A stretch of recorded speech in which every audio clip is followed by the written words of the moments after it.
আসসালামু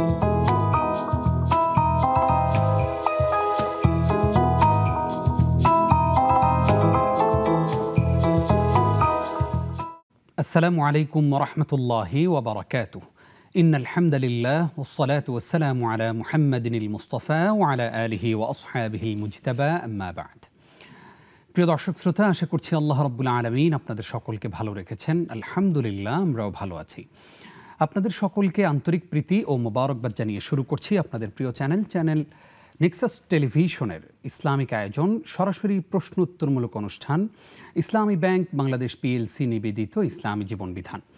অনুষ্ঠানের আজকের পর্বে আপনাদের সঙ্গে আছি আমি নিজাম বিন মুহিব। প্রিয় দর্শক, নিশ্চয়ই জেনে থাকবেন প্রতিদিন আমরা একজন বিদগ্ধ স্কলারকে আমন্ত্রণ জানিয়ে থাকি। আপনাদের জ্ঞাতার্থে জানাচ্ছি, আমাদের প্রতি মঙ্গলবারে আমাদের যে প্রিয় স্কলার থাকেন, আমাদের নেক্সাস টেলিভিশনের ইসলাম বিভাগের সম্মানিত প্রধান সমন্বয়ক আমাদের প্রিয় মানুষ হাফেজ মুফতি সাইফুল ইসলাম হাফিজাহুল্লাহ হজের সফরে আছেন। আমরা আমাদের প্রিয় স্কলারের জন্য দোয়া করি, আল্লাহ রাব্বুল আলামিন তার হজকে কবুল করুন এবং পাশাপাশি আল্লাহ রাব্বুল আলামিন তিনি পরিবার সহ গেছেন, সেখানে ওনাদেরকে সুস্থ রাখুন, পাশাপাশি আবার নিরাপদে আমাদের দেশে ওনাদেরকে হজের সফর শেষ করে ফিরিয়ে আনুন, আল্লাহুম্মা আমিন।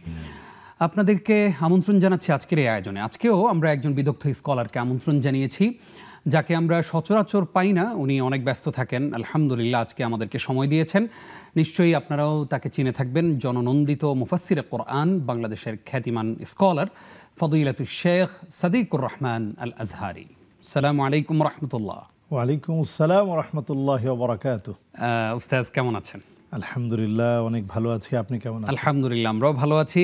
আপনি অনেক ব্যস্ত আমরা জানি, আপনার গ্রীষ্ম নেই, শীত নেই, সারা বছরই আপনার মাহফিল থাকে। ব্যস্ততার মাঝেও আজকে আপনি আমাদেরকে সময় দিচ্ছেন, সেজন্য নেক্সাস পরিবারের পক্ষ থেকে আপনাকে ধন্যবাদ জানাচ্ছি।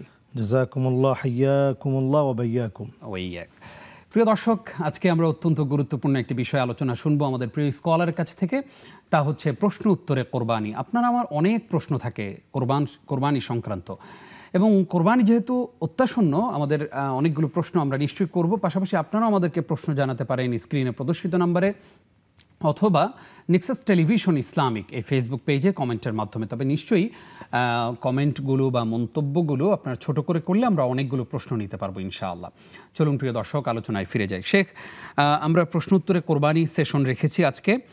শুরুতেই আপনার মাধ্যমে আমরা আমাদের দর্শকদেরকে জানাতে চাই, ঠিক আমার কাছে কত টাকা থাকলে আমাকে কোরবানি করতে হবে, আমার উপর কোরবানি ওয়াজিব হবে? জাযাকুমুল্লাহু খায়রান। আলহামদুলিল্লাহি রাব্বিল আলামিন, সালাতান ওয়া সালামান আলা মাবউথি রাহমাতাল লিল আলামিন, সুম্মা আম্মা বা'দ। কুরবানি এটি আমাদের উপর আবশ্যক হবে যদি 10, 11 এবং 12ই জিলহজ পর্যন্ত সূর্যাস্তের ঠিক আগ মুহূর্ত পর্যন্ত যদি আপনার হাতে আমাদের যদি টাকার পরিমাণটা এমন হয় যে 52.5 বড়ি অথবা 52.5 তোলা রৌপ্যের সমপরিমাণ, সেই রূপার সমপরিমাণ মূল্য দাঁড়ায় 90,500 টাকা বর্তমান বাজার মূল্যে। এর কম বেশি হতে পারে, আচ্ছা, বাজার মূল্যে যেহেতু ওঠানামা করে। জি জি। তো এই পরিমাণ টাকা যদি 10 তারিখ, 11 তারিখ এবং 12 তারিখ জিলহজের সূর্যাস্তের ঠিক আগ মুহূর্ত পর্যন্ত যদি এই টাকার মালিক আমি হয়ে থাকি, তাহলেই আমাকে কোরবানি দিতে হবে। অনেক সময় আমরা যেটা বলি যে আমি হয়তো ঋণগ্রস্ত আছি। আমাদের দেশে হাজার হাজার কোটি টাকার মালিক যাদের ব্যাংক ঋণ আছে, অনেক ধরনের ঋণ খেলাফি আছে, এই ঋণগ্রস্ত ব্যক্তিদেরকে কিন্তু বোঝানো হয় নাই। ওই ঋণগ্রস্ত ব্যক্তি যাদের মূলধন খেয়ে ফেলেছে, আপনি এখনই ঋণ পরিশোধ করতে গেলে আপনার হাতে এই পরিমাণ টাকা থাকে না, তাহলে আপনাকে অবশ্যই কোরবানি দিতে হবে না, নতুবা আপনাকে কোরবানি দিতে হবে। কারণ নবীজি সাল্লাল্লাহু আলাইহি সাল্লাম খুব কঠিন ভাষায় বলেছেন যে মান ওয়াজাদা সাআহ ফালাম ইউদাহি ফালা ইয়াকরাবান্না মুসাল্লানা। যে লোকটা তার সামর্থ্য আছে, সামর্থ্যবান, অথচ সে লোকটা কোরবানি করেনি, সেজন্য আমাদের ঈদগাহে না আসে, মানে আমাদের মুসাল্লায় না আসে, নামাজ পড়তে যেন সে না আসে। তো এতটা ধমক প্রদান নবীজি সাল্লাল্লাহু আলাইহি সাল্লাম করলেন এই হাদিসের ভিতরে, তাহলে বোঝা যায় যে এটি একটি গুরুত্বপূর্ণ ইবাদত, এবং যে ইবাদতটি হবে পরিপূর্ণভাবে ইখলাসের মধ্য দিয়ে। জি জি, আশা করছি আমাদের দর্শকরা বিষয়টি বুঝতে পেরেছেন। শেখ, আমরা অনেকেই কোরবানি করি। আপনি নিশ্চয়ই জেনে থাকবেন যে বাংলাদেশে এখন 1 কোটি টাকা দামেরও গরু বিক্রি হচ্ছে। মানুষ আমার কাছ থেকে লক্ষ লক্ষ টাকা পায়। আমি ঋণ খেলাপি, আমি আমার কাছ থেকে হাজার হাজার শ্রমিকরা টাকা পায়, এমন অনেক মানুষ টাকা পান যারা টাকা চাইতেও সাহস করেন না আমার কাছে, কিন্তু আমি ঠিক 1 কোটি 1.5 কোটি 50 লাখ 60 লাখ টাকা দামের গরু কোরবানি করছি। এই কোরবানির ব্যাপারে আপনি কি বলবেন? এটা তো শুরু থেকেই বোঝা যায় যে এটা একটা রিয়া, মানুষকে দেখানো, লোক দেখানো। রিয়াটা হচ্ছে শিরকের প্রকারভুক্ত আসগার বা ছোট শিরকের অন্তর্ভুক্ত একটি বিষয়। তো আমরা যেখানে 1 কোটি টাকা আমরা কোরবানি করছি, এই মানুষগুলোকে একটু আপনি চিনবেন। যে মানুষগুলো 1 কোটি টাকা কোরবানির পশু ক্রয় করে, এরা হালাল ইনকামের অধিকারী ব্যক্তি হতেই পারে না। কারণ হালাল ইনকামের অধিকারী ব্যক্তি যদি 1 কোটি টাকা কোরবানির জন্য তিনি বাজেট করেন, তাহলে তিনি 100টি গরু কিনবেন, 1 লক্ষ টাকা করে 100টি গরু তিনি ক্রয় করবেন, অথবা এর চাইতে বেশি তিনি 50,000 টাকা করে 200টি গরু ক্রয় করবেন, যেটা মানুষের মধ্যে তিনি বন্টন করে দিবেন। এমন অনেক মানুষ আছে বাংলাদেশের, এখন জরিপে দেখা গিয়েছে যে 4 কোটি মানুষ দেশের ঋণগ্রস্ত অবস্থায় ঋণ করে তারা বাজারঘাট করছে। যাদের বাজারের নিত্য প্রয়োজনীয় বাজার করতে ঋণগ্রস্ত হতে হচ্ছে, এমন মানুষের সংখ্যা 4 কোটি। সেখানে আপনি 1 কোটি টাকা ব্যয় করে কোরবানি করবেন, সে কোরবানি আল্লাহ রাব্বুল আলামিন কতটা কবুল করবেন? অধিকাংশ মানুষ যারা এই জাতীয় কোরবানি করে, তারা দেখবেন দুর্নীতির পয়সায়, মানুষের হক মারা পয়সায়, মানুষের ঘামের মূল্য না দিয়ে তারা বরং কোরবানি করছে। এই কোরবানিগুলো আল্লাহ রাব্বুল আলামিন কোনোভাবেই কবুল করবেন না। কারণ লা ইয়ানালুল্লাহু লুহুমুহা ওয়ালা দিমাউহা ওয়ালাকিন ইয়ানালুহুত তাকওয়া মিনকুম। আল্লাহ রাব্বুল আলামিন বলছেন যে এর রক্ত, এর গোশত, এর মানে কোয়ান্টিটি আমরা যেটা মনে করি যে বিশাল হতে হবে, ব্রাহ্মা হতে হবে, আমেরিকার কোনো জাত হতে হবে, এই জাতীয় চিন্তা থেকে যারা কোরবানি করেন, এটা আল্লাহ তাআলার কাছে কোনোভাবেই যায় না। আল্লাহ তাআলার কাছে যায় আপনার তাকওয়াটা। আর তাকওয়াটা যেহেতু গুরুত্বপূর্ণ জায়গায় থাকে, এটা গুরুত্বের সাথেই কিন্তু লালিত পালিত করতে হয়। যেটা যত দামি সেটা আল্লাহ তত সংগোপনে রাখেন। যেহেতু এই বিষয়গুলো সংগোপনে রাখার বিষয়, এগুলো এইভাবে হাইলাইটস করে যারা কিনবে, আসলে তারা প্রকৃতপক্ষে আল্লাহর জন্য কোরবানি করে। দারুণ বলেছেন। আসবো আপনার কাছে উস্তাদ, আমরা একটা ফোন নিয়ে আসি। আসসালামু আলাইকুম ওয়া রাহমাতুল্লাহ। ওয়ালাইকুম আসসালাম। জি বোন, প্রশ্ন করুন। হুজুর, আমার একটা প্রশ্ন ছিল যে আপনার টেলিভিশনের ভলিউম কমিয়ে প্রশ্ন করুন। মহিলাদের মাথার যে ছেঁড়া চুল, আশ্রয় যে চুল ফেলা হয়, ওই চুলটা বিক্রি করা জায়েজ আছে কিনা, যে কিনতে আসে? জি জি, বুঝতে পেরেছি। আর কোনো প্রশ্ন আছে? ধন্যবাদ আপনাকে, থাকুন আমাদের সঙ্গে। শেখ, আপনি আমাদেরকে কোরবানি সংক্রান্ত গুরুত্বপূর্ণ মেসেজ আপনি আমাদেরকে দিয়েছেন।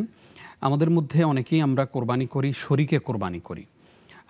এখন দেখা যায় অনেক সময় যে আমরা অনেক জাস্টিফাই করি, চেষ্টা করি যে আমার শরীকদেরকে এমনভাবে নেয়ার জন্য যাতে তাদের ইনকাম হারাম না থাকে, ওই শরীকদারদেরকে আমরা রাখতে চাই। কিন্তু কেউ যদি তার ইনকাম গোপন করে, যে তার এই ইনকাম কি হারাম না হালাল, সেটা যদি আমাদের কাছে গোপন করে, সেক্ষেত্রে আমাদের কোরবানিতে কোনো সমস্যা হবে কিনা? আসলে ওয়ালা তাজাসসু, আমাদেরকে নবীজি সাল্লাল্লাহু আলাইহি সাল্লাম পরিষ্কার বলেছেন যে কারো পিছনে গোয়েন্দাগিরি করো না। আমি তো গোয়েন্দা হিসেবে আদিষ্ট হইনি, এবং লাস্তা আলাইহিম বিমুসাইতির, কারো উপরে সায়তারা করার জন্য, মানে একেবারে তাকে পাকড়াও করতে হবে, কার ইনকাম কোন দিক থেকে কিভাবে আসতেছে, এই বিষয়গুলো সব একবারে জাস্টিফাই করে আপনার পুঙ্খানুপুঙ্খানুরূপে খুঁটিয়ে খুঁটিয়ে বের করার দায়িত্ব কিন্তু আল্লাহ তাআলা আমাদেরকে দেননি। আমাদের দায়িত্ব হচ্ছে বাহ্যিকভাবে আপনি লোকটি মুত্তাকি কিনা, নামাজ পড়ছে কিনা, তার ইনকামটা হালাল কিনা, এটা খোঁজখবর নেবেন। তারপরে সেটা যদি সে গোপন রাখে, গোপনীয় যে বিষয়গুলো সে গোপন রেখেছে, সেটা গোপনভাবেই তার শাস্তি হবে আল্লাহর কাছে। আল্লাহ তাআলা তাকে অবশ্যই পাকড়াও করবেন, ধরবেন। আপনার দায়িত্ববোধ থেকে আপনি যতটুকুন সচ্ছল থাকা যায়, স্বচ্ছ থাকা যায়, এই বিষয়টা আপনি দেখবেন। জি জি জি, ধন্যবাদ আপনাকে। আমাদের সঙ্গে একজন দর্শক আছেন। আসসালামু আলাইকুম ওয়া রাহমাতুল্লাহ। ওয়ালাইকুম আসসালাম। আসসালামু আলাইকুম। ওয়ালাইকুম আসসালাম। দর্শক, আপনার টেলিভিশনের ভলিউম শূন্য করে তারপরে প্রশ্ন করুন। জি, আমার একটু প্রশ্ন দুইটা। একটা হচ্ছে, আমার গত মাসে মানে 19 তারিখে পিরিয়ডটা শুরু হয়, আর 28 তারিখ ভালো হয়, আর তারপরে আবার সেই 19 তারিখ মানে 6 তারিখে, এই মাসে মে মাসে 6 তারিখে আবার হয়ে গেছে। তা আমি নামাজটা বন্ধ করিনি, নামাজ পড়ছি 9 দিন আর কি, 10 দিনের দিন হয়ে গেছে, 9 দিন বন্ধ ছিল আর কি। জি, মাসিকটা 9 দিন বন্ধ ছিল। জি জি, প্রশ্নটা কি? তো আমার প্রশ্ন হচ্ছে এটা যে আমি নামাজ বন্ধ করিনি, এটা কি আমি ভুল করেছি?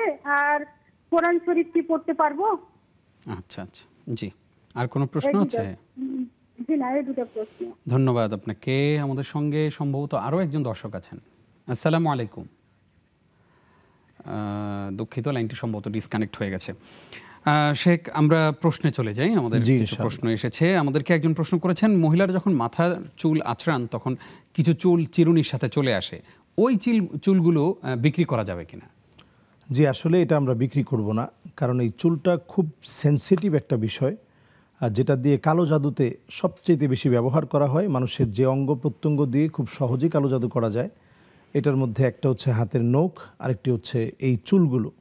নবীজি সাল্লাল্লাহু আলাইহি সাল্লাম যেই চিরুনি দিয়ে আছড়াতেন, সামান্য দু একটা চুল যদি উঠে যেত, সেই চুলগুলো দিয়েই কিন্তু লাবিদ বিন আসাম, সে কিন্তু নবীজি সাল্লাল্লাহু আলাইহি সাল্লামকে, এই ইহুদি, সে কিন্তু কালো জাদু করেছিল, ব্ল্যাক ম্যাজিক, অথবা আমরা যেটাকে কালো জাদু হিসেবে চিনি।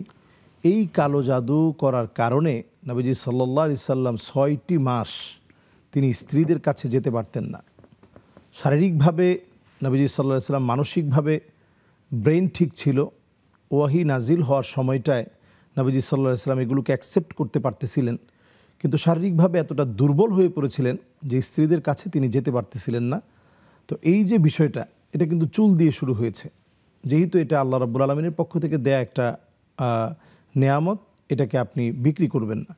এটার নিয়ম হচ্ছে আপনি মাটির নিচে কোনো একটি জায়গায় আপনি পুঁতে রাখবেন, এবং পুঁতে রাখার সময় আপনি বিসমিল্লাহ বিসমিল্লাহ বিসমিল্লাহ বলে আপনি পুঁতে রাখবেন, এবং বিসমিল্লাহিল্লাযী লা ইয়াদুররু মা ইসমিহি শাইউন ফিল আরদি ওয়ালা ফিস সামা ওয়া হুয়াস সামিউল আলিম, এই দোয়া পড়ে আপনি মাটির নিচে পুঁতে রাখবেন। এটা বিক্রি করা যাবে না। জি, আশা করছি আমাদের বোন বুঝতে পেরেছেন বিষয়টি। আমাদের সঙ্গে আরও একজন দর্শক আছেন। আসসালামু আলাইকুম। রাহমাতুল্লাহ। হুজুর, জি জি, আমার দুইটা প্রশ্ন ছিল হুজুর। জি জি, বলুন। প্রথম প্রশ্ন যে আমার দুই ছেলে, দুই ছেলে আপনার দুই ছেলে টাকা সমান সমান দিয়ে কি কোরবানি করতে পারবে? যে এক ছেলে তো সমর্থ নেই, দুই ছেলে একসাথে করে কি কোরবানি করতে পারবে, নাকি দুইজনের নামে করতে হবে? এটা জানতে চাচ্ছিলাম। আর আমাদের বাসা তো পৃষ্ঠাপ এলাকা, তা যে পৃষ্ঠাপের ওখানে তাবারুক দেওয়া হয়, বলা হয় যে তাবারুকটা রোগের নিয়েতে খেলে রোগ ভালো হয়ে যাবে, এটা ঠিক কিনা সিরিয়াস হবে, এটা আমি জানতে চাচ্ছিলাম। জি জি, ধন্যবাদ আপনাকে। আপনি থাকুন আমাদের সঙ্গে। প্রিয় দর্শক, আপনারা দেখছেন নেক্সাস টেলিভিশনের প্রাত্যহিক নিবেদন, সরাসরি প্রশ্নোত্তরমূলক অনুষ্ঠান, ইসলামী ব্যাংক বাংলাদেশ পিএলসি নিবেদিত ইসলামী জীবন বিধান। গুরুত্বপূর্ণ জীবন ঘনিষ্ঠ আয়োজনের এ পর্যায়ে ছোট্ট একটি বিরতির সময় হলো, আমাদের সঙ্গেই থাকুন।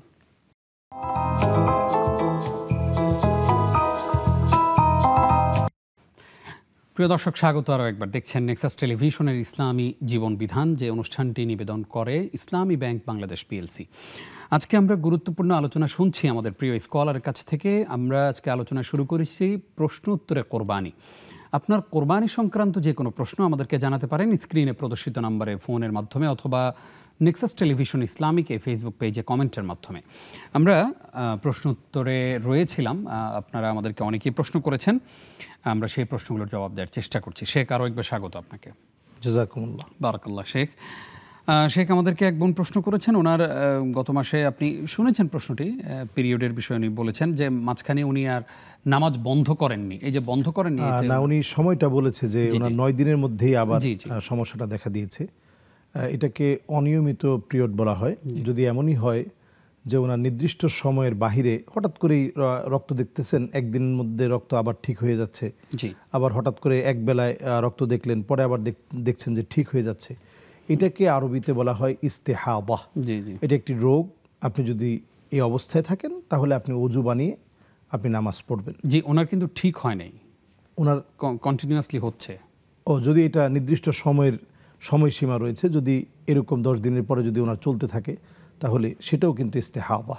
কারণ নির্দিষ্ট সময়ের বাহিরে যখন উনি কি করবেন? কোরআন পড়তে পারবেন? হ্যাঁ, এই অবস্থায় তিনি সলাত আদায় করবেন। কারণ ওনার যে সীমাটা, যেটার একটা আকাল্লে মুদ্দা আছে, সর্বনিম্ন এবং সর্বোচ্চ, ওনার সর্বোচ্চ সময়সীমা যেহেতু পার হয়ে যাচ্ছে, এক্ষেত্রে উনি সলাত আদায় করবেন এবং কোরআন তেলাওয়াত করবেন, স্পর্শ না করে। না, উনি তো সালাত আদায় করবেন। আচ্ছা আচ্ছা, মানে উনি তো ইস্তেহাজার মধ্যে ঢুকে গেছেন, মানে রোগের ভিতরে ঢুকে গেছেন। সাধারণভাবে উনি ওযু করে জায়গাটা পরিষ্কার করে, এবং যদি সে অবস্থায় কালারটা উনি দেখবেন, যদি এমন হয় উনি ডাক্তারের সাথে পরামর্শ নেবেন। পরামর্শ নেওয়ার পর উনি ওই অবস্থায় স্বাভাবিক যেভাবে সালাত আদায় করে ওইভাবেই তিনি ওযু বানিয়ে সালাত আদায় করেন। জি, আশা করছি আমাদের বোন বুঝতে পেরেছেন বিষয়টি। আমাদের সঙ্গে অনেকেই যুক্ত হয়েছেন, ফেসবুকে আমরা দেখতে পাচ্ছি অনেকেই যুক্ত হয়েছেন। একজন জানতে চেয়েছেন যে 2 ছেলে ওনার, তো এক ছেলের ইনকাম খুব ভালো, আরেক ছেলের ইনকাম তেমন নেই, তো 2 জন মিলে একটা গরুতে অংশ নিতে পারবেন কিনা? একটা অংশ 2 জন মিলে একটা অংশে আমরা নিব না, কারণ একজনে একটা অংশের মধ্যে থাকব। কারণ কুন্না ফিল বাদানা সাবআ, জি 7 জন মিলে একটা উটের মধ্যে যেহেতু অংশগ্রহণ করা হয়েছে, তো আমরা মহিষের ক্ষেত্রেও 7 জনে অংশগ্রহণ করতে পারবো, গরুতে আমরা 7 জনে অংশগ্রহণ করতে পারবো। এই অংশগ্রহণের ক্ষেত্রে আমাদের যেটা খেয়াল রাখতে হবে সেটা হচ্ছে 2 ভাই মিলে 1 ভাগে না, বরং আমরা 1 ভাই 2 ভাইয়ের দায়িত্ব নিতে পারি। যেহেতু আমার ছোট ভাইটা হয়তো এতটা এখন সচ্ছল হয় নাই, সে হয়তো ঋণগ্রস্ত, তার কুরবানি দেওয়া তো তার উপরে ওয়াজিব না, এই জন্য আমিই দিয়ে দিলাম। বাস ভাইকে আমি হয়তো একটু অংশগ্রহণ করালাম, যে তাকে আমি কোরবানির কিছু গোশত দিলাম, এটাতে তাকে অংশগ্রহণ করালাম, তাকে কোরবানির গোশত দিলাম, সেই জন্য স্বাচ্ছন্দ্যে একসাথে একত্রে নিয়ে আমি কোরবানির কাজটা সম্পন্ন করলাম। এতে করেই আলহামদুলিল্লাহ কোরবানির আনন্দও হলো, এবং শরিয়া সম্মত পর্যায়ে আমরা কোরবানি দিতে পারবো ইনশাআল্লাহ। ইনশাআল্লাহ। আমাদের সঙ্গে এই মুহূর্তে আরো একজন দর্শক আছেন। আসসালামু আলাইকুম। আসসালামু রাহমাতুল্লাহি ওয়া বারাকাতুহু। জি বোন, প্রশ্ন করুন। জি, আমার প্রথম প্রশ্ন হলো, আমরা যে ভাগে কোরবানি দেই, যেমন 5 ভাগে 4 ভাগে, এখন শুনতেছি যে 5 ভাগে যদি কোরবানি দেই তাহলে 5 বছর পর পর কোরবানি দেওয়ার পরে আমি একটা কোরবানির সব পাবো। তাহলে আমি যে 5 ভাগ দিলাম এইটার সব কি আমি পাবো না? আচ্ছা আচ্ছা, কার কাছ থেকে শুনেছেন? এটা হলো আমাদের প্রতিবেশী, মানে মুরব্বীদের, মানে অনেক আগে মানে থেকে শুনতেছি, এখন কতটুকু সত্যি তা তো জানি না। জি জি জি জি। আর দ্বিতীয় প্রশ্ন বলবো? জি জি বলুন। হ্যাঁ জি, দ্বিতীয় প্রশ্ন হলো, আমি 4 ভাগে এবছর কোরবানি দিতেছি, 20,000 টাকা ভাগে পড়তেছে, কিন্তু কোরবানিটা আমার পক্ষ থেকে দিতেছি। এখন 10,000 টাকা আমি দিতেছি, আমার ছেলে আমাকে 10,000 টাকা দিয়ে সাহায্য করতেছে। এখন এই ছেলের কাছ থেকে 10,000 টাকা নেওয়া আমার ঠিক হবে? এতে কি আমি পরিপূর্ণ সব পাবো কোরবানি? আচ্ছা, ছেলে কি আপনাকে ঋণ দিচ্ছে নাকি? না, ছেলে আমাকে আমি আমার কাছে 20,000 টাকা নাই, ছেলে বলতেছে ঠিক আছে তা তুমি আমার কাছ থেকে 10,000 টাকা নাও, এমনি দিতেছে। জি জি বুঝতে পেরেছি। এমনি দিতেছে। গুরুত্বপূর্ণ দুটি প্রশ্ন করবার জন্য আপনাকে ধন্যবাদ। জি, আরেকটা প্রশ্ন। জি জি জি, আমরা যে ভিক্ষুককে ভিক্ষা দিই, দিয়ে হয়তো টাকা দেই বা যাই দেই, বলে যে ভাই আমার জন্য দোয়া করবেন, এখন এই দোয়া নাকি চাওয়া জায়েজ না, এটা কতটুকু সত্যি? আচ্ছা আচ্ছা, ধন্যবাদ আপনাকে। থাকুন আমাদের সঙ্গে। শেখ আমাদেরকে একজন প্রশ্ন করেছেন যে কোনো এক জায়গায় যদি তাবারুক দেয়, আমরা অনেক সময় দেখি যে আমাদের অনেকের বাসার আশেপাশে বিভিন্ন মাজার থাকে, ওই জায়গায় প্রতি মাসে হোক সপ্তাহে হোক অনেক ধরনের প্রোগ্রাম হয়ে থাকে, সেখান থেকে যদি কোনো তাবারুক দেয়, কেউ কেউ বলে থাকেন যে ওই তাবারুক খেলে শরীরের রোগ ভালো হয়ে যাবে, তো এই শিফার নিয়তে এই তাবারুক খাওয়া যাবে কিনা? আমাদের দেশে আসলে খিচুড়িটা তাবারুক হয়ে গেছে, খিচুড়ি অথবা এই জাতীয় যেটা অনেক মানুষের জন্য রান্নাবাড়া করা হয়, তো এটা ওই খিচুড়ি নাম পরিবর্তন হয়ে এটা তাবারুক হয়ে গেছে। জি, অথবা তেহারি নাম পরিবর্তন হয়ে এটা হয়তো তাবারুক হয়ে গেছে। তাবারুক বলতে এটা বরকতপূর্ণ খানা। আসলে খানা তখন বরকতপূর্ণ হয় যখন আপনি সুন্নাহ মেনে খাবেন। জি, তো সুন্নাহ মেনে খেলে যে কোনো খানায় বরকত হয়, যে অল্প খাওয়া অথবা সবাইকে নিয়ে খাওয়া, সবার হক আদায় করে খাওয়া, জামআন একসাথে খাওয়া, খানা অপচয় না করা, এই সকল খানাটাই তাবারুক, মানে বরকতপূর্ণ খানা। তো বরকতপূর্ণ খানায় আসলে সুন্নাহ আছে, সওয়াব আছে। এখন শিফা আছে বরকতপূর্ণ খানায়, এটা এইভাবে বলার কোনো সুযোগ নেই। বরকতপূর্ণ খানায় সওয়াব আছে, আপনি হক আদায় করে খেলেন, নষ্ট না করে খেলেন, মানুষকে দিয়ে খেলেন, এগুলোর মধ্যে সওয়াব আছে। মানে তাবারুক বলতে আমরা যে উদ্দেশ্যটা নেই, যেমন অনেক খিচুড়ি পাক করা হয়, সবাইকে নিয়ে খাওয়া হয়, এই কাজগুলো আপনি একবারে খারাপ বলতে পারবেন না, ভালো কাজ, সমাজ উন্নয়নে অনেক সময় লাগতে পারে, ক্ষুধার্ত মানুষকে খাবার দিলেন। কিন্তু এগুলো খেলে বিভিন্ন রোগ ভালো হয়ে যাবে এই রকম কোনো গ্যারান্টি যদি কেউ দেয়, এটা শিরক হবে। যে এখান থেকে খেলেই, এই তাবারুক খেলেই রোগ ভালো হয়, এটা বলার সাথে সাথে শিরক হবে। নবীজি সাল্লাল্লাহু আলাইহি ওয়াসাল্লাম একটা মাটির দিকে আইডেন্টিফাই করে বললেন যে এই তুরবাতুর শিফা রোগ মুক্তির কারণ হতে পারে, তবে বিইذনি রাব্বিনা, একজনের ফু দেওয়াটা জি। রোগ মুক্তির কারণ হতে পারে। কখন? বিইذনি রাব্বিনা, যদি আল্লাহ রাব্বুল আলামিন চান। এই হাদিসটি সহিহ বুখারীতে আসছে, সহিহ মুসলিমে আসছে।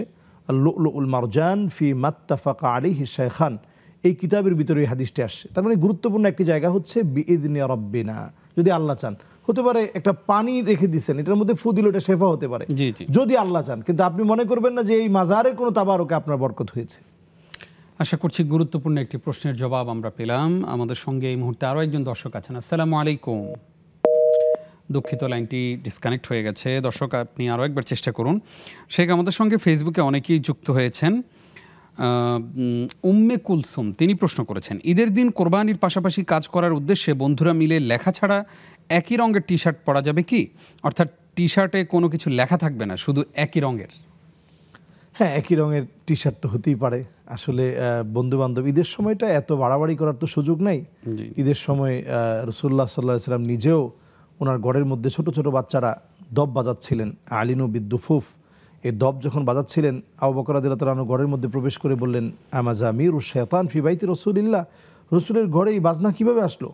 নবীজি সাল্লাল্লাহু আলাইহি ওয়াসাল্লাম বললেন, দাহুন্না, এদেরকে ছেড়ে দাও, এরা ছোট ছোট বাচ্চা মানুষ। তো আমাদের ইয়ংরা, আমাদের তরুণরা, তারাও যদি কোনো ধরনের টি শার্ট পরে অথবা একটু ঘুরতে যায়, নামাজের ব্যাপারে খেয়াল রাখে, এক্ষেত্রে আমরা একেবারে তাদের উপরে জোর জবরদস্তি করে যে না এটা পড়াই যাবে না, এই জাতীয় কথা না বলাই উচিত। জি। আরোহী নিশা তিনি বলছেন যে আমি রাজশাহী থেকে টুম্পা বলছি। আরোহী নিশা আইডি থেকে প্রশ্ন করেছেন যে কোনো ব্যক্তির যদি আকিকা না দেয়া থাকে তো ওই ব্যক্তির নামে যদি কোরবানি দেয়া হয় তাহলে কোরবানি হবে? আসলে ব্যক্তির নামে তো কোরবানি আমরা দিব না, এটা প্রথমে আমাদের একটা ভুল কনসেপ্ট আমাদের। জি জি। যে আমরা ব্যক্তির নামে কোরবানির কথা সবসময় বলি, যে সাত নামে কোরবানি, এটা আমরা সবসময় বলি, এটা একটা ভুল বিষয়। ব্যক্তির নামে কোরবানি না, কোরবানি হচ্ছে আল্লাহর নামে। আর আমরা ব্যক্তির পক্ষ থেকে আল্লাহর নামে কোরবানি করি। প্রথমত বিষয়টি হচ্ছে এই। এরপরে বিষয়টি হচ্ছে যেটা জানতে চেয়েছে যে ধরুন আমার আকিকা দেয়া হয়নি, আকিকা দেওয়া হয়নি, যে গুরুত্বপূর্ণ জায়গাটা যে আকিকা দেওয়া হয়নি। আসলে আকিকার কোরবানি এটা আমরা গুলিয়ে ফেলি। আকিকার বিষয়টি হচ্ছে সুন্নাহ, কোরবানি হচ্ছে ওয়াজিব ইনদাল আহনাফ। হানাফি স্কলারদের বক্তব্য অনুসারে এটি হচ্ছে ওয়াজিব। অন্যান্য স্কলাররা যদিও সুন্নায়ে মুআক্কাদা বলেছেন, হানাফি স্কলাররা এটার ব্যাপারে খুব গুরুত্ব দিয়েছেন। তাহলে আসি যে আকিকাকে আমরা কোরবানির সাথে কেন মিলিয়ে ফেলি। ইমাম আবু ইউসুফ এবং ইমাম মুহাম্মদ আলাইহিমুর রাহমা, ওনাদের দুজনের বক্তব্যে এটাকে জায়েজ বলা হয়েছে, কিন্তু উত্তম বলা হয়নি। কাজটা জায়েজ, অনেক কাজই জায়েজ আছে, কিন্তু জায়েজ সকল কাজ আপনি জায়েজ থাকলে আপনি করবেন তা না। শেখ, উনি প্রশ্নটা করেছেন যে আমার কোরবানি হয়, আমার আকিকা হয় নাই, কিন্তু আমি আমার পক্ষ থেকে কোরবানি দিতে পারি। হ্যাঁ, আকিকা না হলেও জি আপনি কোরবানি দিতে পারবেন ইনশাআল্লাহ। আশা করছি আমাদের দর্শক তার প্রশ্নের জবাব পেয়ে গেছেন। আমাদের সঙ্গে আরো একজন দর্শক আছেন। আসসালামু আলাইকুম। হ্যালো, আসসালামু আলাইকুম। ওয়া আলাইকুম আসসালাম। জি, আমি নারায়ণগঞ্জ থেকে বলছি, হাবিবা। জি বোন, বলুন। যে আমার একটা প্রশ্ন হলো, একই পরিবারের স্বামী কুরবানি দিলে স্ত্রী কি আলাদা কুরবানি দিবে? স্ত্রীর নিজের জমানো টাকা থেকে 6 লাখ টাকা ছিল, ওইটা ডাকাত দেওয়া হয়েছে, কিন্তু আমি এটা বুঝতে পারতেছি না, আমাকেও কি দিতে হবে নাকি স্বামীর সাথে আমার টাকা মিলিয়ে দিতে হবে? বুঝতে পেরেছি। জি, অসংখ্য ধন্যবাদ আপনাকে। ওয়ালাইকুম আসসালাম। প্রিয় দর্শক, আপনারা দেখছেন নেক্সাস টেলিভিশনের নিয়মিত আয়োজন ইসলামী ব্যাংক বাংলাদেশ পিএলসি নিবেদিত ইসলামী জীবন বিধান অনুষ্ঠানের এই পর্যায়ে আরও একটি বিরতির সময় হলো। ফিরছি কিছুক্ষণ পর, আশা করছি সঙ্গেই থাকবেন।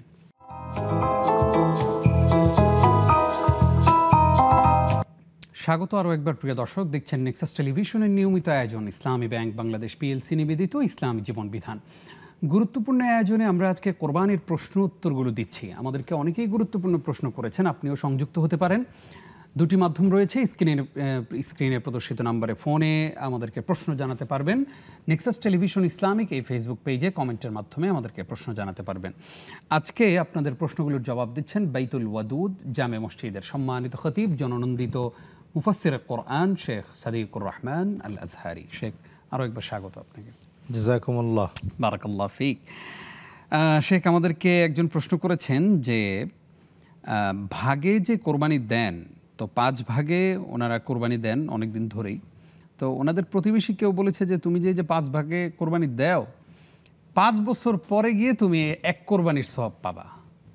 এই যে এই কথাটা বললো, এটার কি কোরআন হাদিস থেকে আপনি আমাদেরকে বলবেন এটা ঠিক আছে কিনা? হ্যাঁ, এটা আমাদের দেশে একটা প্রচলিত কথা এরকম রয়েছে যে বেজোর সংখ্যাটা পূর্ণ করতে হবে, অথবা জোর সংখ্যায় দিলে আল্লাহ খুশি হবেন না, 7 ভাগেই দিতে হবে।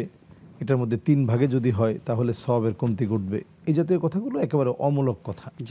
কারণ আমরা আসলে কোরআনের কনসেপ্টটা যদি আমরা একটু বুঝি, আল্লাহ রাব্বুল আলামিন কোরবানির বিষয়টা কেন রাখলেন? ইন্নামা ইয়াতাকাব্বালুল্লাহু মিনাল মুত্তাকিন, শুধুমাত্র মুত্তাকিদের কাছ থেকেই আল্লাহ তাআলা কোরবানিটা গ্রহণ করেন। যদি তাই হয়, আপনি 2 ভাগে অথবা 3 ভাগে অথবা 5 ভাগে অথবা 7 ভাগে অথবা একটা ছাগল দিয়েও যদি আপনি কোরবানি দেন, রাসূলুল্লাহ সাল্লাল্লাহু আলাইহি ওয়াসাল্লাম যেমনটা দিয়েছেন, ওনার গোটা হায়াতে কোরবানি দিয়েছেন। আমাদের মতো এত বড় ব্রাহ্মা গরু অথবা বিভিন্ন জাতের গরু, এমনকি গরুর ক্ষেত্রে আমরা এই শব্দ ব্যবহার করি যে এটা বংশীয় গরু, এই জাতীয় কোনো গরু দিয়ে রাসূলুল্লাহ সাল্লাল্লাহু আলাইহি ওয়াসাল্লাম কিন্তু কোরবানি দেন নাই। আপনি দিচ্ছেন, এটা বৈধ আছে, আপনি দিতে পারেন, তবে এত দামের গরু হইতে হবে অথবা এত ভাগ হইতে হবে এরকম কোনো নিয়ম নাই। কোরবানি এটা আল্লাহর জন্য। আপনি যদি 100টা কোরবানিও দেন, সামর্থ্য থাকে, এটা নিষেধ করার তো কেউ নেই।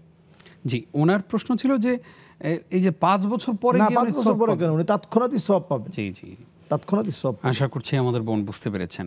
উনি আরেকটি প্রশ্ন করেছেন যে উনি একটা ভাগে অংশগ্রহণ করেছেন, তো সেখানে 20,000 টাকা লাগবে। ওনার কাছে 10,000 আছে, আর ছেলে বলেছে মা আমি তোমাকে 10,000 টাকা এমনি দিলাম। এই যে ছেলের কাছ থেকে উনি 10,000 টাকা নিলেন, এটা দিয়ে উনি কোরবানিতে অংশগ্রহণ করতে পারবেন কিনা? হ্যাঁ, এক্ষেত্রে পরিষ্কার, আনতা ওয়া মালুকা লিআবিক, পিতামাতার জন্য আপনার যে টাকা ওইটা পিতামাতারই টাকা। এটার মধ্যে আসলে তেমন কোনো পার্থক্য নেই। বরং আপনি ধন্য যে আপনি আপনার মাকে 10,000 টাকা দিতে পারছেন। এটা যে কত বড় দোয়ার কারণ, এটা মা তার পক্ষ থেকে কোরবানি দিচ্ছে, হবে তো? হ্যাঁ, যদি মার না, এটা যদি হয় যে মাকে সে দিচ্ছে, সে সামর্থ্যবান না হয়তো সে দিচ্ছে, অথবা সে মাকে দিচ্ছে 10,000, মাও দিচ্ছে 10,000, দুজনে মিলিয়ে 2টি ভাগে দিচ্ছে। একটা গরু নিজেরাই কিনেছে, তার বাবা 1 ভাগ, এরকম না, এরকম না। ওনার কাছে, আমাদের বোনের কাছে 10,000 টাকা আছে। আচ্ছা, ওনার ছেলে ওনাকে আরো 10,000 টাকা দিচ্ছে যে কোরবানির ভাগ যেহেতু 20,000 নাও, আমি তোমাকে 10,000 টাকা এমনিতেই দিলাম। এমনিতে দিলে তো কোনো অসুবিধা নেই। তাহলে 1 ভাগ উনি আমাদের বোন তার পক্ষ থেকে কোরবানি দিচ্ছে। হ্যাঁ, তাহলে 1 ভাগ হবে, মানে আপনার উপরে যে কোরবানি ওয়াজিব, সেটার ওয়াজিব আদায় হবে একজনের পক্ষ থেকে। আর যদি আপনার সন্তানের উপর আবশ্যক হয় তাহলে ওনাকে কিন্তু কোরবানি দিতে হবে, অথবা যদি আপনার সাথে আপনি অংশগ্রহণ করান তাহলে কিন্তু 20,000 টাকা দিয়েই আরেকটি ভাগে অংশগ্রহণ করতে হবে। জি, এবার বুঝতে পেরেছি। আমাদের সঙ্গে এই মুহূর্তে আরো একজন দর্শক আছেন। আসসালামু আলাইকুম। ওয়ালাইকুম সালাম। হুজুর, আমার একটা প্রশ্ন ছিল। জি জি, বলুন না। আমার প্রশ্ন হচ্ছে যে আমার ছেলের বয়স 5.5 বছর, আমি আমার ছেলের এখনো আকিকা দেই নাই। আমি কি এই কোরবানির পশু দিয়ে কি আমার সন্তানের আকিকা দিতে পারবো? আচ্ছা, ধন্যবাদ আপনাকে। যদিও আমরা এই প্রশ্নের, জি জি বলুন। আরেকটা প্রশ্ন ছিল, এই আকিকা দেওয়ার সময় কি কোরবানিটা কি আগে দিতে হবে? আচ্ছা আচ্ছা, জি, অসংখ্য ধন্যবাদ আপনাকে। থাকুন, জি জি, বুঝতে পেরেছি। আপনি থাকুন আমাদের সঙ্গেই। আমাদের সঙ্গে এই মুহূর্তে আরো একজন দর্শক আছেন। আসসালামু আলাইকুম।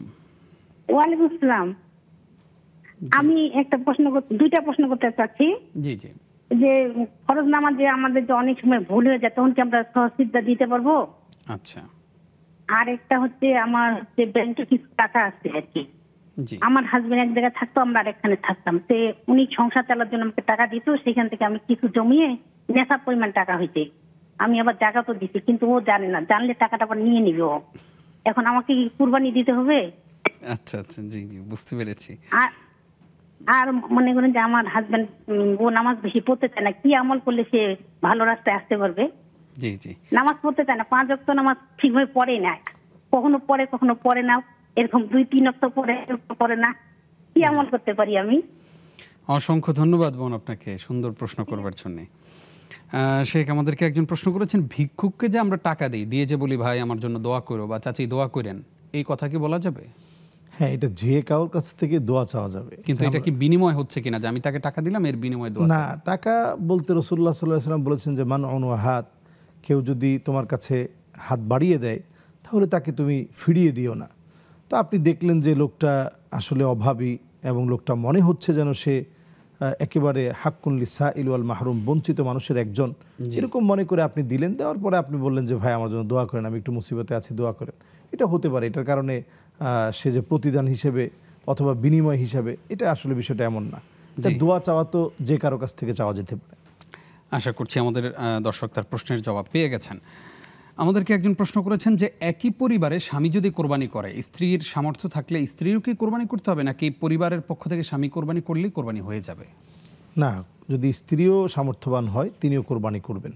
কারণ ওই দিনের ইয়াউমুন নাহার বা 10, 11, 12 জিলহজের সূর্যাস্তের 12 তারিখের সূর্যাস্তের আগ পর্যন্ত এই সময়টা সওয়াবের দিক থেকে এই কোরবানির পশুর ইয়াজরিদ দাম, রক্তকে প্রবাহিত করা, এটা সবচেয়ে সওয়াবের কাজ। এই জন্য এই সওয়াবের কাজে আপনার স্বামী যেমন প্রতিযোগিতা করবে, আপনিও করবেন যদি আপনি সামর্থ্যবান হন। আপনি যদি জাকাত দিয়ে থাকেন, নেশাব পরিমাণ সম্পদ আপনার থাকে, বলতে যদি 90,500 টাকা ব্যাংকে অথবা আপনার গোল্ড, আপনার যদি এই ধরনের সামর্থ্য থাকে আপনি দিবেন ইনশাআল্লাহ। একজন প্রশ্ন করেছেন ছেলের বয়স 5.5 বছর, তো উনি কোরবানির সাথে আকিকা দিতে চাচ্ছেন, দিতে পারবেন কি? এটি আমরা অলরেডি বলেছি, তারপরেও বলবো যে কুল্লু গোলামিন রহিনাতুন বিআকিকাতিহি তুযবাহু আনহু ইয়াউমা সাবিহি ফায়ুহলাক ওয়া ইউসাম্মা আও কামা ক্বালা আলাইহিস সালাতু ওয়াস সালাম। নবীজি সাল্লাল্লাহু আলাইহি ওয়াসাল্লাম বলছেন যে একটা সন্তানকে বন্ধক রাখা হয় আল্লাহ রাব্বুল আলামিনের কাছে, তার নিরাপত্তার চাদরে যেন বেষ্টিত রাখেন, শয়তানের কুমন্ত্রণা থেকে যেন বেঁচে থাকে। এজন্য আমরা আকিকাগুলো করে থাকি ইয়াউমা সাবিহি, 7ম দিনে, ফায়ুহলাক ওয়া ইউসাম্মা, আকিকা 7ম দিনে, তার চুল মুন্ডন করবে সেটাও 7ম দিনে, সেটা ওজন করে রূপা দিয়ে অথবা যদি বেশি সামর্থ্য থাকে স্বর্ণ দিয়ে আপনি সদকা করে দিলেন।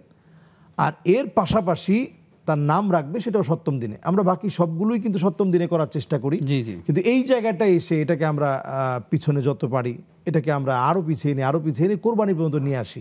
এটা ইমাম আবু ইউসুফ এবং ইমাম মুহাম্মদ আলাইহিমুর রাহমা ওনাদের মতে কাজটি উত্তম না, কাজটি জায়েজ আছে তবে উত্তম না। হানাফি স্কলারদের মতে, অন্যান্য স্কলাররা এটার বিপরীত বলেছেন যে এটাকে এটার সাথে নিয়ে আসা যাবে না, কারণ যদিও উদ্দেশ্য এক, আল্লাহ রাব্বুল আলামিনের নৈকট্য অর্জন করা, কিন্তু বিধানগত যেহেতু পার্থক্য রয়েছে, সময়গত যেহেতু পার্থক্য রয়েছে, কোরবানিটা করতে হয় 10, 11 এবং 12 জিলহজ, আর সেটি করতে হয় 7 দিনের মাথায় অথবা 14 দিন অথবা 21 দিন আপনার সাধ্য মতে।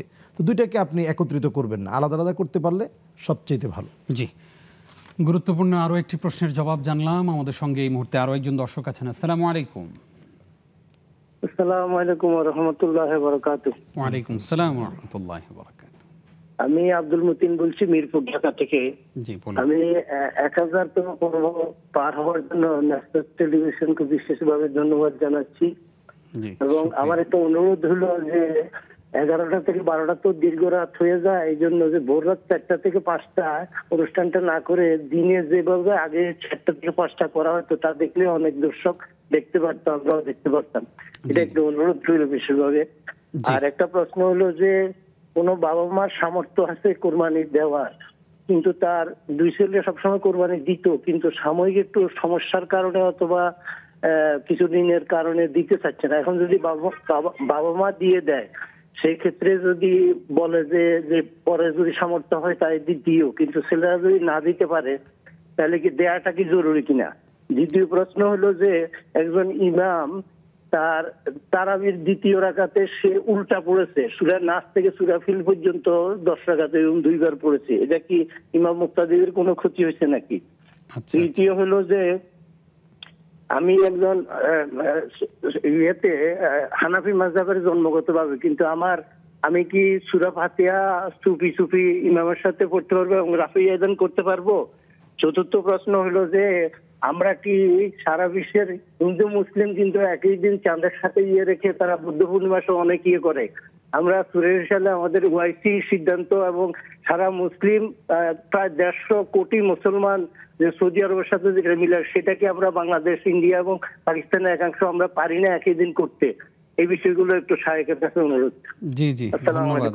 ওয়া আলাইকুম আসসালাম। আমাদের সঙ্গে আরো একজন দর্শক আছেন। আসসালামু আলাইকুম। ওয়ালাইকুম আসসালাম। জি বোন বলুন। ওয়ালাইকুম আসসালাম। জি প্রশ্ন করুন। হ্যাঁ, আমি একটা প্রশ্নের ব্যাখ্যা জানতে চাইতেছিলাম। আপনার টেলিভিশনের ভলিউম কমিয়ে প্রশ্ন করুন। হ্যাঁ, এই আমার শাশুড়ি মারা গেছে 2008 সালে এবং আমার হাজবেন্ড মারা গেছে 2017 সালে। আচ্ছা। আর আমার শ্বশুর মারা গেছে গত মাসের 20 তারিখে। এই তিনজন মানুষ মারা যাওয়ার সপ্তাহখানেকের মধ্যে মানে তিনটা এরকম বড় বড় আম ফল নিয়ে গাছ মারা গেছে। আমি এই প্রশ্নটার ব্যাখ্যা জানতে চাইছিলাম। বুঝতে পারছি। তিনটা মানুষ মারা যাওয়ার সপ্তাহখানেকের মধ্যে বড় বড় গাছ দিয়ে তিনটা ফল নিয়ে মারা যায়। আমি এটার মানে প্রশ্ন উত্তর জানতে চাইছিলাম। জি, ধন্যবাদ আপনাকে। জি জি। আরেকটা প্রশ্ন আছে আমার হুজুর, এই ফজরের নামাজ এই সূর্য উঠে আপনার 5:10 এবং 5:15 বা 20 কি নামাজটা পড়লে কি কাজা পড়তে হবে? আচ্ছা, ধন্যবাদ আপনাকে। আরো আছে প্রশ্ন? অসংখ্য ধন্যবাদ আপনাকে। থাকুন আমাদের সঙ্গে। প্রিয় দর্শক, দেখছেন নেক্সাস টেলিভিশনের ইসলামী জীবন বিধান। সময় হলো ছোট্ট একটি বিরতির। ফিরছি কিছুক্ষণ পর, সঙ্গেই থাকুন।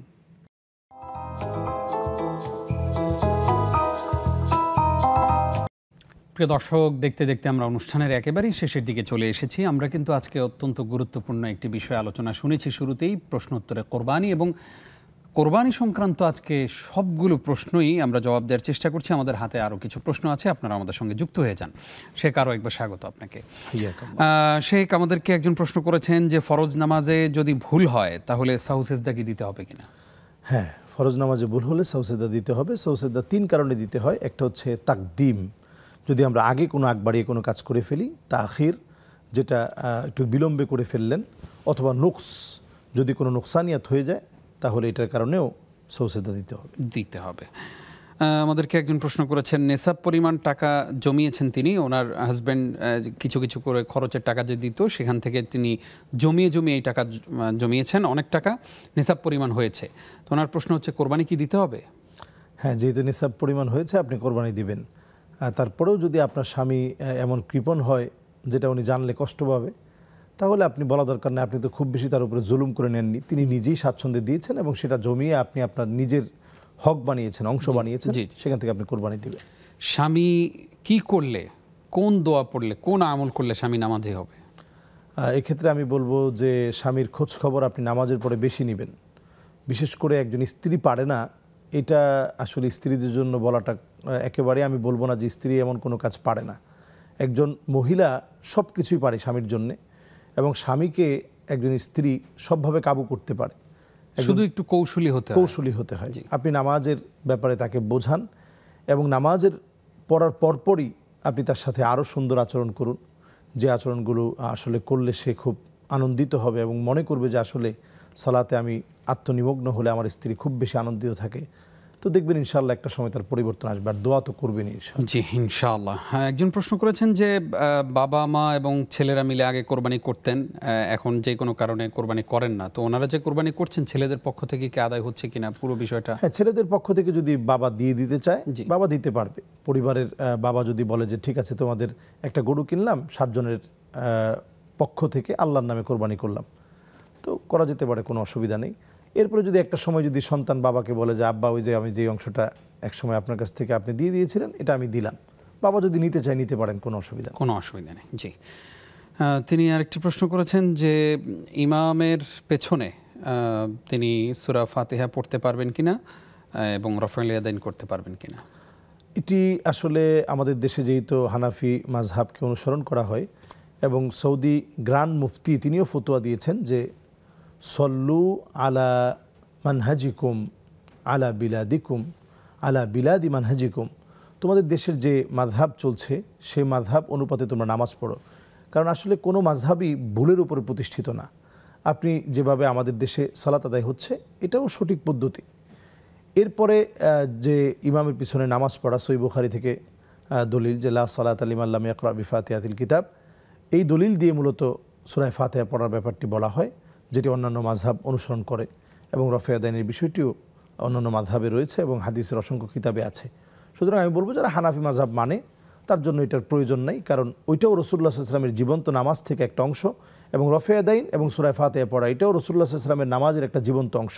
আল্লাহ তাআলা চান যে সবগুলোই জীবন্ত থাকুক, সবগুলোই জীবিত থাকুক। এজন্যই নামাজের এই যে ক্রাইটেরিয়া, এই যে ভ্যারাইটিস রয়েছে, সৌন্দর্য রয়েছে, বিউটি রয়েছে, এটার মধ্যে কিন্তু রাসূলুল্লাহ সাল্লাল্লাহু আলাইহি ওয়াসাল্লামের পুরো জীবনকেই খুঁজে পাওয়া যায়। জি, আশা করছি আমাদের দর্শক বুঝতে পেরেছেন। তিনি আরেকটি প্রশ্ন করেছেন যে কোনো একজন ইমাম তারাবির সময় সূরা নাস থেকে সূরা ফিল পর্যন্ত এরকম উল্টা পড়েছে, কোনো সমস্যা? না, এটা আসলে তারতিব রক্ষা করলে ভালো হতো, মুস্তাহাব পর্যায়ের বিষয়। যদি কেউ রক্ষা করে তাহলে খুব ভালো, আর যদি কেউ রক্ষা না করে ফাকরাউ মা তায়াসসারা মিনাল কোরআন, যেখান থেকে আপনার খুশি আপনি পড়তে পারেন। জি, ফেসবুকে সাইদা মিম তিনি প্রশ্ন করেছেন কন্যা শিশু আকিকা দেওয়া হয়েছিল কিনা শিউন না, দাদি দিয়েছেন এমন শোনা গেছে, বাবা বেঁচে নেই, সামর্থ্য থাকলে নিজের আকিকা কি নিজে করতে পারবেন? হ্যাঁ, যদি দিতে চান দিতে পারেন, কারণ এটা তো আসলে সওয়াবের বিষয়, আল্লাহর জন্য উৎসর্গ করা এবং বন্টন করে দিবেন, তাওজিউল লুহুম, বন্টন করে দেওয়া, দিতে পারেন। আমাদেরকে একজন প্রশ্ন করেছেন, অত্যন্ত গুরুত্বপূর্ণ প্রশ্ন আমি মনে করছি আজকের পর্বে। তিনি বলছেন যে তার বাবা 2008 সালে, শাশুড়ি 2008 সালে মারা গেছেন, তারপরে কিছু বছর পরে ওনার স্বামী মারা গেছেন, শ্বশুর মারা গেলেন কিছুদিন আগে। ওনার প্রশ্ন হচ্ছে যে প্রত্যেকটা মৃত্যুর পরেই এক সপ্তাহ পরে কোনো একটা ফলদ গাছ, যে গাছটায় ফল ধরে আছে, ওই গাছটা ফল সহই মারা যাচ্ছে, আপনি এই বিষয়টা বলবেন? হ্যাঁ, আসলে ব্ল্যাক ম্যাজিকের অথবা কালো জাদুর বেশ কিছু সিমটম আছে। যেমন যাকে কালো জাদু করা হয় হঠাৎই তিনি কোনো অসুস্থ না, কিন্তু হঠাৎই তিনি মারা যান। আমরা যে কোনো সময় মারা যেতে পারি, কিন্তু কিছু সিমটম প্রকাশ পায়, যেমন প্রচণ্ড বমি করা, একেবারে রক্ত বমি করা, এবং হঠাৎ করেই এমন আচরণ করা, সে ভয়ে আতকে উঠে ঘুম থেকে লাফ দিয়ে উঠছে, অথবা সে মারা যাওয়ার পরে দেখা গেল যে একটা ফলজ গাছ সেটা হয়তো মারা গিয়েছে, অথবা পুকুর থেকে একটা মাছ ধরে আনলো, সেটার মধ্যে দেখা গেল একটা তাবিজ আছে, বাড়ির যে কোনো অংশে হঠাৎ করে খুলতে গিয়ে, অথবা চালের ড্রামের ভিতরে দেখা গেল চালের ভিতরে একটা তাবিজ আছে, যে তাবিজগুলো দিয়ে আসলে কালো জাদু করা হয়। এটা অত্যন্ত বিবর্জিত কাজ, হারাম কাজ। রাসূলুল্লাহ সাল্লাল্লাহু আলাইহি ওয়াসাল্লাম বলেছেন, দরবুস-সাহিরি বিস-সাইফ, তাদের শাস্তি হচ্ছে তরবারি দিয়ে তাদেরকে হত্যা করতে হবে। দরবুস-সাহির বিস-সাইফ, তরবারি দিয়ে তার শাস্তি হচ্ছে তাকে হত্যা করতে হবে। যদি ইসলামী শরীয়ত যদি প্রতিষ্ঠিত হয় তাহলে এদের শাস্তি হচ্ছে মৃত্যুদণ্ড। তাহলে আপনি চিন্তা করেন কতটুকু ভয়াবহ, যে একটা মানুষকে সে মেরে ফেলছে, মানে সে কিন্তু তার মিশনকে, একটা ক্লিং মিশন কিন্তু বাস্তবায়ন করছে, যাতে মানুষ মারা যাচ্ছে। তো এই ভয়াবহ কালো জাদু হচ্ছে কিনা আপনার পরিবারের সাথে, যেহেতু তিনটা এই জাতীয় ঘটনা ঘটেছে, আপনি অবশ্যই একজন রাকি, যিনি শরীয়ত মেনে, কোরআন হাদিস মেনে যিনি রুকিয়া করে থাকেন, আপনি এমন একজন ব্যক্তির কাছে যাবেন এবং বিষয়টার ব্যাপারে পরামর্শ নেবেন, এবং নিজের বাড়িতে প্রতিনিয়ত নিজে আমল করবেন। ভাত খাওয়া যেভাবে আমরা অভ্যাস করে নিয়েছি সুস্থতার জন্যে, অথবা কার্বোহাইড্রেট আমরা পরিত্যাগ করি সেটাও সুস্থতার জন্যে, আপনি নিজে অভ্যাস করে নেন যে আপনি প্রতিদিন সূরায়ে ইখলাস, সূরায়ে ফালাক, সূরায়ে নাস ফজর এবং মাগরিবের পরে পড়বেন ইনশাআল্লাহ। অসংখ্য ধন্যবাদ উস্তাদ। দেখতে দেখতে আমরা অনুষ্ঠানের একেবারেই শেষের দিকে চলে এসেছি। কষ্ট করে আমাদেরকে সময় দিয়েছেন, আমাদের এই অনুষ্ঠানকে আরও আলোক উজ্জ্বল করেছেন, সেজন্য আপনার প্রতি কৃতজ্ঞতা আদায় করছি। অনেক শুকরিয়া, জাযাকাল্লাহ। প্রিয় দর্শক, এতক্ষণ যারা আমাদের সঙ্গে ছিলেন আপনাদেরকেও ধন্যবাদ জানিয়ে শেষ করছি আজকের আয়োজন। আগামী পর্ব দেখবার আমন্ত্রণ জানিয়ে এখানেই বিদায় নিচ্ছি আমি নিজাম বিন মুহিব। আসসালামু আলাইকুম ওয়া রাহমাতুল্লাহি ওয়া বারাকাতুহু।